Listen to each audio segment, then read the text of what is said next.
Dennis, Yes. we're here in Los Angeles. Yes, we are. You're homeless. Yeah, unfortunately. Tell me about it. Well, through a avalanche of unfortunate events and a bad relationship, which wiped me out financially, I ended up being a working actor. Actually, big fish in a small pond out here in California and regionally. Moved to New York into an apartment that I couldn't afford, and after 3 years, my partner split and wiped me out financially. And so I had to start again. And of course, you know, when you're in that state, you know, and you don't have anywhere to really turn to. My mother, I have family out here, of course. My mom is in a senior living situation where if she doesn't need constant care, I don't qualify for the age requirements to live in the facility. So I would get jobs, various odd jobs, like you know, working at a restaurant during graveyard shift, and you know, come home at like 3, 4, 5 in the morning in dark clothes and a rolling duffel bag, just in case I missed the bus.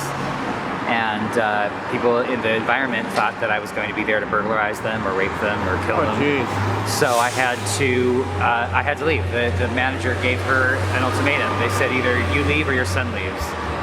And so of course, my mom, you know, can't be on the streets, and there was no question there. So I went out, and I had a car. I had a car that was given to me by a boss. I was singing at a church, and a boss of mine, actually a guardian angel, took me under his wing and gave me one of his old cars. And that was great, except it started to break down very soon. And I couldn't afford the registration, and I couldn't see paying the registration on a car that wasn't running. So I kind of found an area where I kind of did a lot of business at a theater, a local theater in Orange County, and I was parking on the streets. And So you're living in a broke down car. I was living in a broken down car. Yeah, many of us do. I was in that car off and on for the better part of a year and a half. Wow. Yeah, I lived in a kitchen pantry for a little while. I lived in a garage on a pool table for a little while. Wow. And then there were several months where I was actually on the streets. And that's kind of what I'm facing now, as I became a driver for the Lyft Corporation. Lyft is like Uber. And I had a rental car through Hertz, but one of my local street chums decided that they wanted to take off with my car. So unfortunately, you know, we're trying to locate it and locate them, but hopes aren't very high. Hope is in short supply when you're in kind of my position. And that's going to hurt your credit and everything Hurts your else. credit, hurts everything. But what hurts the most is, you know, the friends and the family that used to be there, that when you get into this situation, everybody just chalks it up to drug abuse or bad choices. And sorry, it's not always the case. Sometimes it's just the choice is made for you and you don't have any choice. So I live in hope, I guess, that some things will change. Thanks.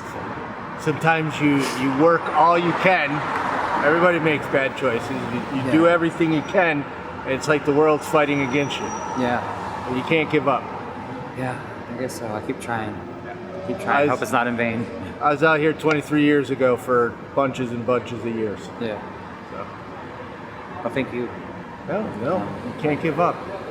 Live in hope. You know, everybody deserves a second chance. You know, sometimes 3, 4, 5 second chances. Yeah. And, you know, it's not easy out here. You know, when the economy tanked and, you know, gas prices went up and food went up and everything's, you know, they say that the recession is over, but you don't really see much of the effect in the daily dollar, you know, and it's still hurting us greatly. There are programs in place like EBT and, you know, food stamps and things like that, but anybody who knows anything can't live off of $187 a month on food that you can't have a refrigerator for, or an oven or a microwave, or we don't have the amenities of home. Right. So you buy things with preservatives, things that don't go bad, things that, you know, keep well on the streets in different temperatures and climates, and most of the time it gets stolen anyway, because even amongst the streets you have people who are taking whatever you have.